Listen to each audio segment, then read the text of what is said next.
പല രാജ്യങ്ങളിലേക്കായി ജോലിക്കും പഠനാവശ്യങ്ങൾക്കുമായി പോകാറുള്ളതാണല്ലേ നമ്മൾ മലയാളികൾ. പക്ഷെ പോകുന്ന രാജ്യം എത്രത്തോളം സേഫ് ആണെന്ന് അറിയാനും വഴിയില്ല.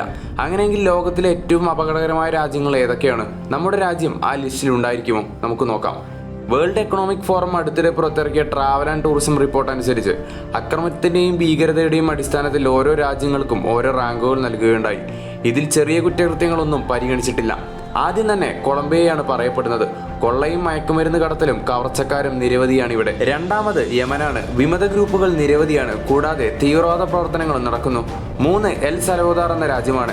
ലോകത്തിലെ ഏറ്റവും ഉയർന്ന കൊലപാതക നിരക്കിന് പേരുകേട്ടതാണ് ഈ രാജ്യം. 4 പാകിസ്ഥാനാണ്. മതസംബന്ധമായ തർക്കങ്ങളും തുടർന്നുള്ള തീവ്രവാദ പ്രവർത്തനങ്ങളുമാണ് പാകിസ്ഥാനെ ഈ ലിസ്റ്റിൽ കൊണ്ടുവന്നത്. 5ാമതായുള്ളത് നൈജീരിയയാണ്. 2 തീവ്രവാദ സംഘങ്ങൾ നടത്തുന്ന പ്രവർത്തനങ്ങളാണ് ഈ രാജ്യത്തെ ഏറ്റവും ഡേഞ്ചറസ് ആയ കൺട്രിയായി പ്രഖ്യാപിച്ചത്. ഇതുപോലുള്ള ഇൻട്രസ്റ്റിംഗ് ആയ വീഡിയോസ് കുറഞ്ഞ സമയത്തിനുള്ളിൽ ലഭിക്കാൻ ഈ ചാനൽ ഫോളോ ചെയ്യുമെന്ന് പ്രതീക്ഷിക്കുന്നു.